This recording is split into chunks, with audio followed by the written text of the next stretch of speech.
లోక్సభ నియోజకవర్గాల పెంపు దిశగా కీలక పరిణామాలు చోటు చేసుకుంటున్నాయి.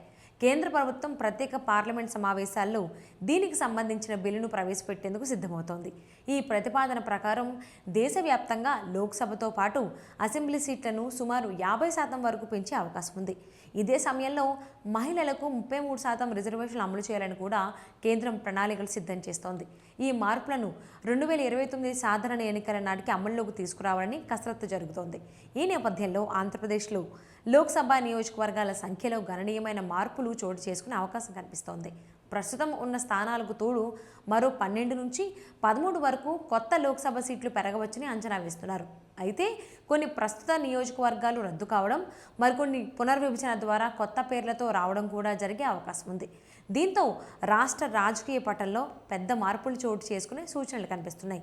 2011 జనాభా లెక్కలను ఆధారంగా తీసుకుని డీలిమిటేషన్ ప్రక్రియ జరగనుంది. రాష్ట్రంలో జనాభా పెరుగుదల ఆధారంగా విశాఖపట్నం, శ్రీకాకుళం, విజయనగరం, తూర్పు గోదావరి, పశ్చిమ గోదావరి, కృష్ణా, గుంటూరు, అనంతపురం, చిత్తూరు జిల్లాల్లో లోక్సభ స్థానాలు పెరిగే అవకాశం ఉంది.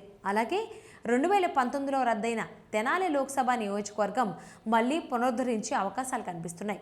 మహిళలకు 33% రిజర్వేషన్లు అమల్లోకి వస్తే ఆంధ్రప్రదేశ్ నుంచి సుమారు 12 నుంచి 13 లోక్సభ స్థానాలు మహిళలకు కేటాయించే అవకాశం ఉంది.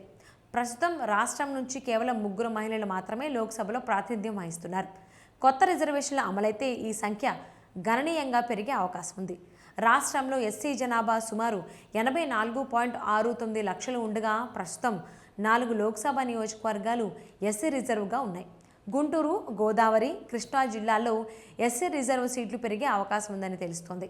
అదేవిధంగా ఎస్టీ జనాభా సుమారు 27,40,000 మంది ఉండగా ప్రస్తుతం అరకు లోక్సభ నియోజకవర్గం మాత్రమే ఎస్టీలకు కేటాయించబడింది. విశాఖపట్నం, తూర్పుగోదావరి, విజయనగరం ప్రాంతాల్లో ఎస్టీ జనాభా అధికంగా ఉండటంతో అక్కడ కూడా కొత్త రిజర్వేషన్లు వచ్చే అవకాశం ఉంది.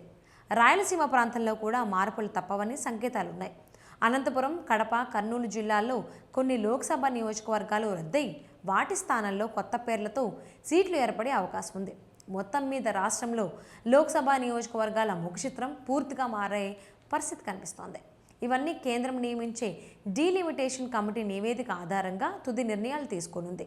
దీంతో భవిష్యత్తులో రాజకీయ సమీకరణాలు ఎలా మారతాయో అన్నది ఆసక్తికరంగా మారింది.